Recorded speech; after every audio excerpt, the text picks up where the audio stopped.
All right, I have that it's 11 o'clock straight up, and I'm excited to welcome everybody to our conference call, the Alert Program and Morning Routines.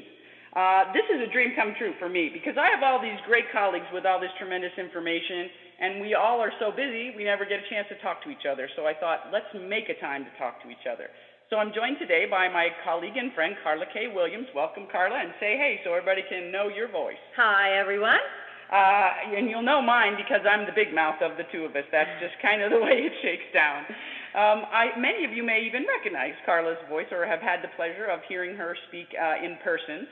We're fortunate because she does a lot of our one-day Alert Program introductory trainings and all of our international courses pretty much.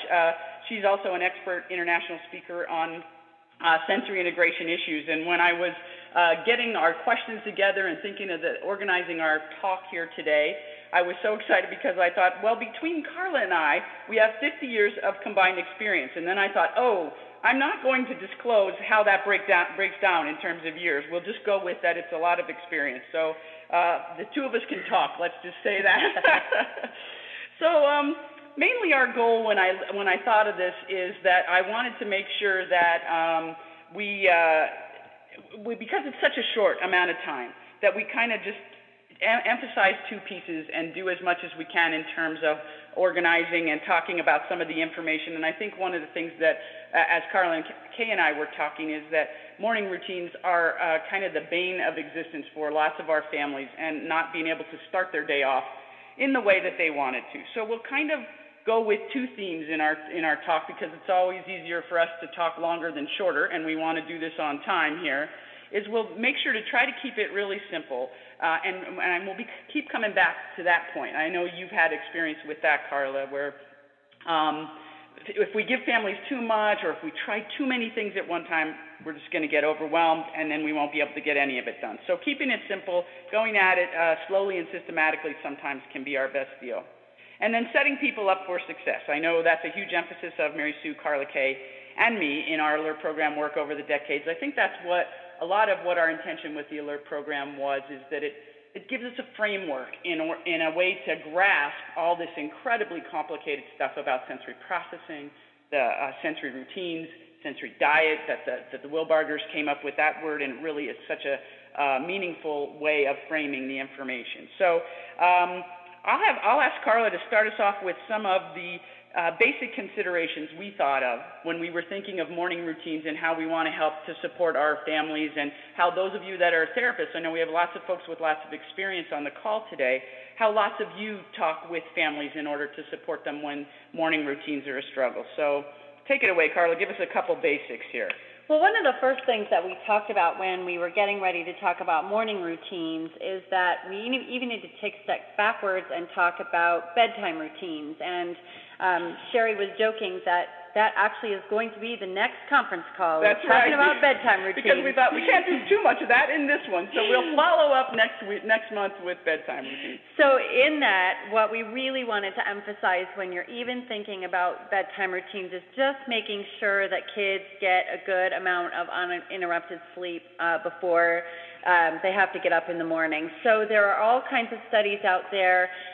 There's a book called Happy Child that says kind of the average hours of total sleep for kiddos in the night. And if you're under 4 years old, at 3 and 4 years old, the minimum is 10 and a half hours of sleep. Which that can be so surprising to so many of our families. And just because we're in the business, I think we're used to that, but it's stunning really how much sleep our little ones need. And so by 4 years old, they're kind of done with all their naps and going into age 5. But even looking at the ranges from 5-year-old to 8-year-old kiddos, they're needing 9.5 to 12 hours in that range of sleep every night if you're up to 9 years old. And even 10-year-olds need 9 to 11 hours of sleep a night. So one of the first things you might think about is just going back and looking to make sure that your kiddos are getting enough sleep in the night. Other things, just really thinking about the night before, is making sure that their bedroom is really dark.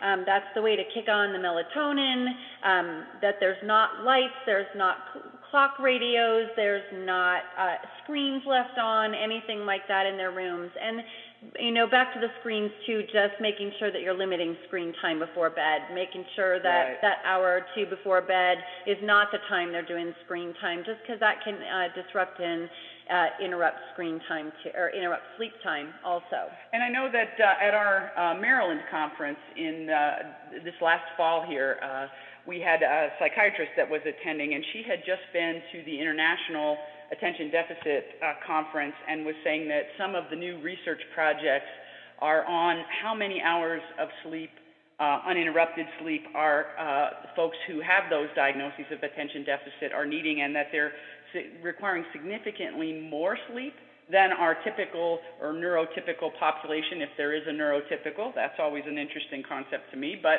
I was surprised, and she said what's really interesting is that they're looking at how much better it is for folks with that diagnosis to have more amounts of sleep. So I'm sure you'll be hearing more from our psychologists, the counselors, social workers, colleagues that way about that as we see more research. But she said that really was a huge theme at the conference in terms of new research and some exciting possibilities with it.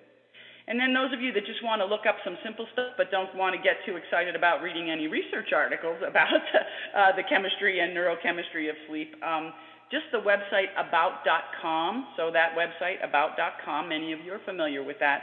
They have just a nice section up there. You can go on their website and search for sleep and ADHD.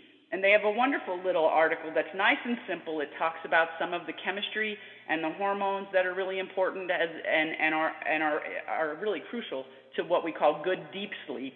And they talk about immune system being supported with good sleep, creativity, memory, problem solving, all those things. So we won't belabor the whole sleep routine here thing, but we will dive into it even more next time.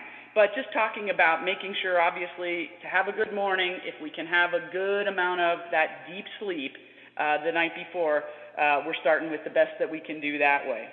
So the routine itself, and we'll come back to our keeping it simple kind of theme here. And Carla, why don't you talk to us about a couple of ideas in the morning routine or to consider as we make morning routines, really, for our families?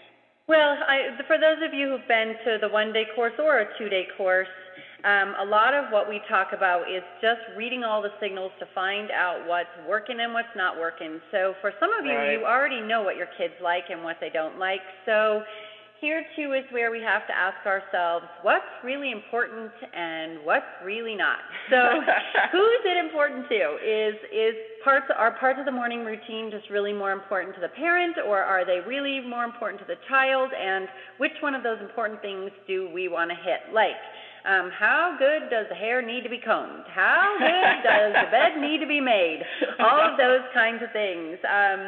When we talk about adapting those things, sometimes we have to let go of what we think is quote unquote expected for families to do. I have lots of families where the kids will just sleep in the clothes that they're going to wear the next day to school, so they don't even have to deal with getting up and getting in those clothes in the morning. Some kids like all that reward chart stuff, like getting up in the morning and getting gold stars or badges that say I dress myself or whatever it is that makes them feel great. Or maybe you just need that as a parent for the disclaimer so that you're not on the line. Exactly. And so really just finding things and finding an order that for your family it just feels reasonable to stick with. And for some families it might be looking at the order of the way you do things. Maybe the order of the way your kiddo needs to do things is different than the order you need to do things. And if you've been to either one of the courses, one of the things that we did was the 5-column activity. And you might want to sit down with your kiddo and do the 5-column activity to see if they can have any ideas about what they might like to do in the morning to get ready. And I know that's really true for our kids that have words and can express their preferences. Trying to find a way to honor that and negotiate it within our family structure. And when we say these kind of things, like, does this mean then that my child will forever have to sleep in their clothes that they're going to school in the next day or work or whatever? Probably not. We got to trust that nervous system's going to develop, that we're going to keep supporting it, that they're going to acquire skills. But might it be the thing to do for this month or this half of a year or whatever to keep school being manageable and to keep everybody from having so much stress in the morning. Then those of you that think, no, I cannot have the child sleep in the clothes, or it's not important to do so, I'll refer you to another website that I found when we were just kind of thinking, because there's so many great resources out there on the web, and we certainly didn't want to try to recreate any of those, but just kind of direct you to them. It's called SPD, for sensory processing disorder, spdbloggernetwork.com. And so spdbloggernetwork.com, they have a great site on there of tips for the morning routine to make it easier. And they're really sweet pictures of how the child lays out the clothes. And it just reinforces what we already know, that organizationally for lots of our kiddos, if they're struggling, what can we do to support them and only require what we really need to have done? And she has laying out the clothes the night before, some sweet pictures there. Also, she talks a lot about the bed made good enough, that in that particular family, it was really important to the parent in terms of their standards and what makes them feel okay about home life and such, that the bed got made. But she talks about good enough, and so it doesn't look like probably the military bed where you could bounce the quarter off of, but it certainly has covers, relatively pulled up pillow in the head of the bed area, that kind of thing. So really remembering and reinforcing, again, I know we have lots of therapists on the call too, so really reinforcing to our families and trying to get that specific with them so that they don't think, oh my gosh, we have to do it all, and then of course doing it all is absolutely undoable. One of the things that I thought was interesting in a family that I know is that they decided that it was so important to the mother that the bed was made during the weekdays. And then she felt like, nope, weekends is okay, I can go with that, but weekdays is important. And the kid just really wanted to dig in on this one. It wasn't important to the child. So that particular child sleeps on top of her made bed during the week, and then on the weekends goes ahead and climbs into the covers. So I just thought that's a great example of how we just help. I think sometimes if we give those examples, it helps our families be able to relax a little bit on it and go, oh, okay, we really can do what's right for us in our family here. And I know those of you that have heard me speak before know that I have a brother with Down syndrome, and he's an adult now, but when he was learning to dress, oh my gosh, because it had to be all in the exact right order and everything had to be just so. And when the therapist recommended, hey, why don't you have him dress himself in the morning, in a very well-intentioned way, I want to add, we all just looked at each other in absolute fear because there's no way he would have made the bus. I mean, he would have missed the bus every single day. We'd end up driving him, and it was just, it's that moment where in families or as parents where you go, I don't want to wreck him for the rest of his life. I know we need to do this stuff that my therapy people are telling me, but it's really not going to work. So in that case, then when we realized that we were so panic-stricken about it, then the therapist helped us break it down and say, okay, so let's just have him do, just he puts his shirt on, then we'll dress the rest of his body, get him ready, we can still make the bus with that. And then eventually, obviously, as he gets faster and as we get better, we can add to that routine. But just, again, kind of that keeping it simple theme and that kind of thing. I know, Carla, you talked about the brushing teeth idea for some of your families and the adjustment that they've made there. Yeah, just brushing teeth, again, that can be something that drags on and takes a lot of time. And even for some of our kids, they do better if they're eating in the car on the way to school. So, you just might have to ask yourself about teeth brushing. Do we have to do that in the morning if we did it the night before? Can we take the toothbrush in the car with us and let them chew on it after they get done eating whatever they eat? Is there a different time of the day they could brush their teeth where it's not so hindering to the bedtime routine and morning routine, and just letting yourself be flexible about those things? Absolutely. And if they brush the teeth and we're good there and we're going to eat on the car, maybe we can let that go for now. And again, not that forever in their whole life will they never brush their teeth in the morning, but is that something we can do now to make it workable? Those of you therapists, and I know many people on the call today actually have the Leader's Guide book already, and you'll remember that in the appendix section there, we have a whole chart that we have called What Works, What Bothers Me, where you can kind of maybe, again, provide a framework as we're talking about the routine pieces and looking at those categories of mouth, move, touch, look, and listen, and what really is bothersome to the kid is going to totally put them in a bad place in terms of self-regulation or be hard, and then what really they enjoy, and that'll maybe help to give some framework to some of this. Another one I wanted to mention, Carla, when I was looking at it, is there's a blog called iHeartOrganizing.blogspot.com. So it's the lowercase letter I, then capital H for heart, organizing.blogspot.com. And I think I'm going to go ahead, as I am saying some of these out loud, and it's probably hard to catch on the audio version here, is I'll try to put a couple of these web resources that I'm mentioning on the confirmation letter that you'll get from being on the call, so that that'll be helpful to you. But what they do is they talk about organizing your morning routine. She has a visual chart, so for lots of our folks that are on visual schedules or need some help there, she has a free morning routine chart that you could download and print and customize, that kind of thing. I thought that was a real sweet resource there that some of you might be able to take advantage of. Nothing like wanting to have to be the parent and the craft person to make the visual schedule in the same thing. So anything we can find that's prefab or pre-done, that's great. I think, too, just then, in terms of kind of winding up the idea of the routine itself and how to keep it simple, is that we really do want to try to find the things that make life least stressful for all the family members as they try to get off to a good day. And remembering that if we start our day with fights and stress and mess and everything, it's no fun. We're swimming upstream. It's no fun, but it's also we're swimming upstream in terms of self-regulation, keeping our engines in a good place, that kind of thing. So a big reminder here to you as parents and caregivers that your engine needs to be taken care of in your morning routine. So as you're developing that morning routine, we think of it as the morning routine for the child, but actually we all need our morning routine. And those of you that are in relationships, intimate relationships, know this, because you know that your routine may be very different than your lovely other person's that you live with routine, and just making sure that we allow for that to be a part of it.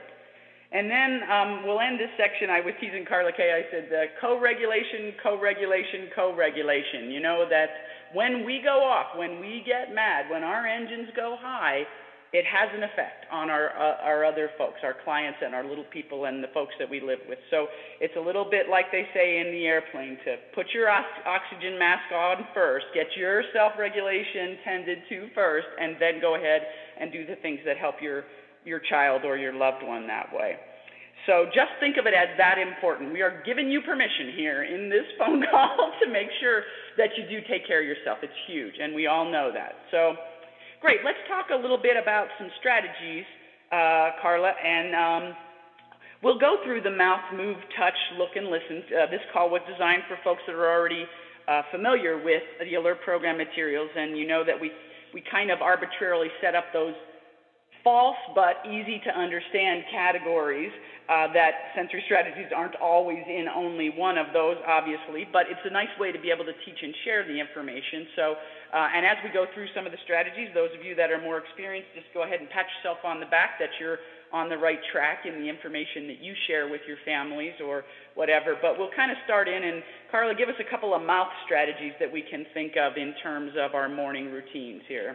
So a big mouth strategy to start with. I like to always think of things that really don't have anything to do with food first. It's kind of the easiest thing to do. Right. And for some of your kiddos, food or getting something for their mouth that they can suck, lick, bite, chew, crunch might be exactly what they need first thing in the morning. But great other ways to get to the mouth are to do singing and breath games and, putting on music, blowing a fun whistle, something that they can just put in their mouth and play around with. So some of the ideas that I know some of you have seen on slides are bubbles and bubble tubs and even if it was if they're a yogurt or a kefir eater or drinker, just to bring that in and have them start sucking their applesauce or yogurt right away first thing in the bed.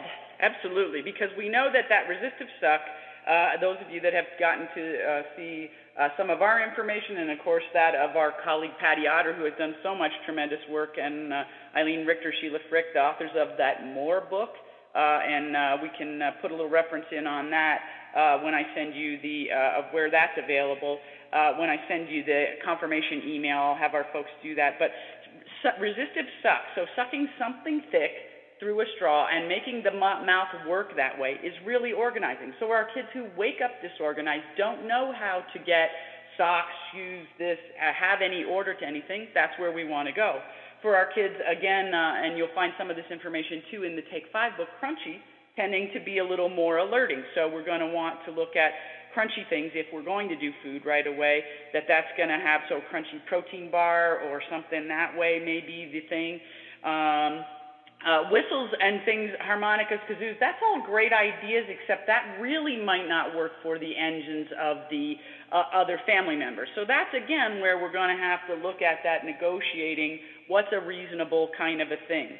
Some of our chewy kiddos really need that bite and pull kind of chewy thing of eating bagels and things like that. You know that from some of the other work that you've been exposed to. Obviously, if you're here on this call, you know some information like that. And then, of course, here in the Southwest, when I moved here from Philadelphia, it's a long time ago, I'm not saying how long, but when I moved here, I was like, what is it with these people eating so much chili? They eat chili on everything. They eat green chili on their eggs. In the morning in the cafeteria, these little kids would be woofing down these eggs with chili on it that I would die if I ate.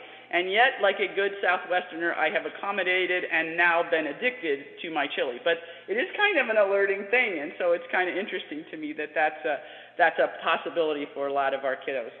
And one of the things when I was thinking about when you said singing, Carla, is that I noticed, and think of this too, like if you've ever had your kids go to a camp setting or something like that, they do a lot of things with singing, and a lot of the thing about singing is it gets louder, it gets faster, so our kids who are slow to get going, kind of my fellow slugs out there in the morning, that kind of thing could be real great and real engaging.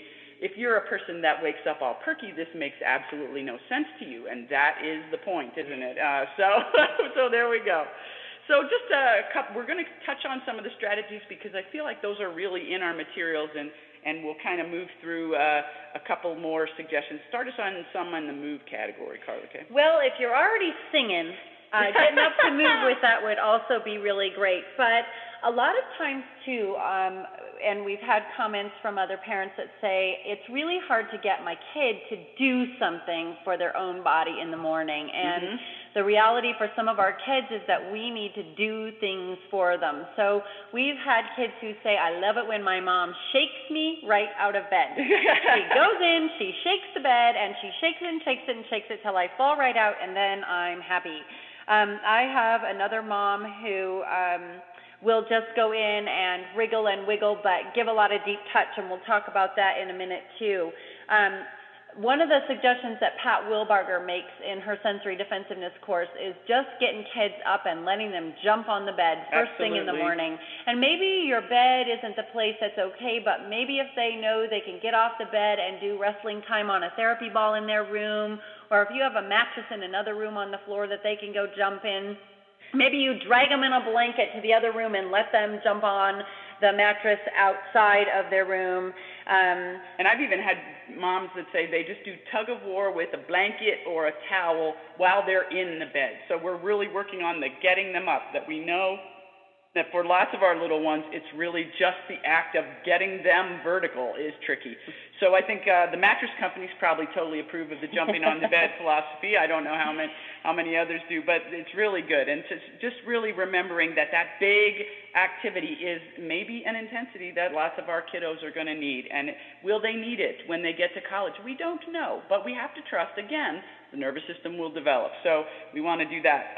Also, I wanted to give a little shout out to our colleague Marianne Trott's books, too, Sensibilities and Oh Behave, where they have, she's talked a lot about sensory information, and so those two books, the title of the one is Oh Behave, and another one is Sensibilities. all one word there, and that's by our colleague Marianne Trott, as I said. And she used to have make excuses to have her son walk to like a little corner grocery market just to get him moving and grooving. You know, oh, too bad we're out of this, you know, kind of thing. Now that probably isn't as easy to do in the morning routine, but if you need a lunchtime strategy, there you go. So. Well, we'll talk a little bit about the touch. You said you were going to lead into that, Carla, about the movement activity, the mom that came in, she did movement and then squeezing. Yeah, same thing as Sherry's example about doing tug of war or pulling on a blanket or those kind of things. This mom would go in and just gently squeeze her little guy. She would just start at his head and give him squeezes and a deep massage and push on his muscles and joints and kind of give him that deep compression and deep pressure touch on his legs and on his back, and he'd roll over, and then she'd do his back some more, and those kinds of really good deep pressure touch things. You could squish them with their stuffed animals, you could squish them with a therapy ball, you could squish them with whatever they like, and even just going in and pulling the covers around them even tighter, and then giving them the challenge of, you can't get out of bed all by yourself because I've held you in here so tightly, you'll never get out of bed, and just doing some playful things. Now, you'll find, too, that some of your kids don't like to be playful in the morning because they're grumpy. Well, this goes with low engines typically, doesn't it? So you'll have to play around and see what kind of, if your kiddo likes touch, what kind of deep pressure touch, and if they have a pet, their pet might be the thing that wants to come in and wake them up, the kitty cat or the dog that wants to jump up and just do some tail wagging and licking on the bed. Sometimes that's the happy way to wake up in the morning. Totally truth. And then some of our kids, if they actually, especially like those of you with your adolescent kiddos, showering in the morning for some of our kids is going to be real important. They may do much better doing it in the morning, getting the shower in the morning than in the evening. Also, in terms of the tucking kids in and the squeezing and the squishing, we're going to just do a little disclaimer here that, of course, those of you that have any kiddos who have had trauma, abuse, or neglect in their past, that's a whole other ballgame, and we want to be really careful. And obviously, if you're in that situation, you're aware of that those are some precautions you want to do and take. But on the make sure to explain what you're doing and how different people can be is Mary Sue actually had a mom who said to her this one time, how my son loves to wake up. Now, they had worked together for a while, so there had been rapport established here. The mother said, you're not going to believe it. It's almost embarrassing to say, but I use a squirt gun. He wants me to wake him up with a squirt gun in the morning, squirting him in the bed, and he wakes up giggling when I do that. This would be a sign that that's good. For some of us, this sounds like, let's call the Children and Family Services, this is horrible, or whatever. And then the mom went on to say, and my husband really likes it too. He loves to wake up that way. So there we go. And that is not a strategy we would recommend to other people. That's what we want to talk about in terms of customizing. So things in the look and listen, I feel like we kind of covered. We talked about some the drapes and making sure that we have good blackout kind of lights, having lamps that come on slowly. You talked about some folks using dimmer switches, things like that. Just opening the curtains and letting light in for lots of our kiddos is important, or the kinds of alarm clocks. And I know many kids, especially, again, if we look at our adolescents, some of them need the buzz that will bounce you out of bed. Some of them need a lot of intensity or a lot of snooze possibility, so you want to build the snooze time in there. In the listen category, of course, we played a couple of the test drive songs. There's lots of songs, different folks, different music. You know what's right for you, and if you have a child that's able to communicate to you, make sure to do that and find what's right for them, because, of course, we're not going to be able to do too much that way. I'm going to go ahead and move into answering kind of a question that we have from one of the folks. I'll just say Monica wrote in. She's a parent of a 5-year-old son. He's a sensory seeker. He's constantly seeking input, but in negative ways, especially with his almost 2-year-old brother. Oh, we've never heard this before, that we're pounding on the smaller people in order to get our sensory needs met. So you're in good company, Monica. We see this happening all the time. I like to joke that I might be on the playground, the kids are slamming into me. I'm kind of like, my body was good standing here. We need to find something else for you to slam into, really. So giving the little 2-year-old then obviously some words about, oh, no, not on me, you have something else. But how can you get some input in a positive way? And he's usually unresponsive. And so, Carla, you were talking about, again, that starting right when he is in bed, immediately with a lot of the sensory strategies. Yeah, and it's kind of what we had said earlier, too. The question says that he's usually unresponsive and that he doesn't really want to do activities that mom is suggesting. And so, you might even brainstorm what you can do in bed that he doesn't have to seek out for himself, that you're already thinking about what kind of input he likes the best and how you can give it to him so that when he gets out of bed, he's already organized. The other dilemma in this family is they have to be up and out of the house by 6:30 a.m. Yikes. Yikes. As a slug person, I just want to say, first of all, I am so sorry. So your little 5-year-old who's needing 10 to 14 hours of sleep a night, right? Now has to get up and be going at 6:30 in the morning. So, really thinking about what you can give him in the morning to kind of get him organized before he even gets up out of bed. And then Sherry's going to talk to you a little bit at the end about, we're going to talk about things to do in the car. Yeah, I think we'll make, when I was reading your question, Monica, it's such a good question, and I really want to do a whole other half hour sometime in the future here on what to do in the car. But in this case, just start to think, as you think of strategies for your person, and Carla, I really like your point, which is sometimes we can't let it be up to them. We have to intervene, get their engine in a just right place, and then go ahead and give choices. Because in this case, your little person is not set up well enough and is showing that he doesn't. The slugs, we're hard to get going sometimes, and we get grouchy, and then we go, no, I don't want to do that. And yet, if we did that, we would feel so much better. So sometimes taking the bull by the horns, us being the people that help him, giving really kind of in that way, imposing the strategy on him, and then getting him in a place where he's feeling better. And then when we can talk about our engines and show that eventually he may be motivated to do it for himself, and that's our hope. But remembering that in your car ride, the move category is going to be really limited, and probably looking at like mouth, touch, or listen kind of categories that are going to be a little more helpful to you there. Well, it is indeed our time, Carla. I knew it. We always have more we could talk about, but this has been so fantastic for me. I hope, as the audience, folks, that it was good for you. I would like to say just a little common sense disclaimer, and I really mean that. As responsible adults, we have to use common sense when we're supporting other people. If you are unsure of something that we have mentioned here or think that's just outrageous, I would not do that to my child, then trust your judgment and don't do it. And I'd encourage you to seek help from trained professionals on that. And those of you experienced parents are certainly qualify in the trained professionals category. So definitely, when in doubt, check it out with a professional and make sure that you're on the right track. You deserve to be supported for the challenges that you're facing. So I hope that you'll join us on our next conference call, which will, as we have said ad nauseum, be Alert Program and Bedtime Routines. My huge thanks to Carla Cay for humoring me in my attempt at fulfilling one of my dreams here, which is to get the chance to talk to folks as wonderful and experienced as her in this format. And Carla Cay has agreed. I twisted her arm so hard she's agreed to be my person again on the bedtime routines here. Again, Carla Cay, thank you so much. Thanks, everyone, for coming. 5 weeks.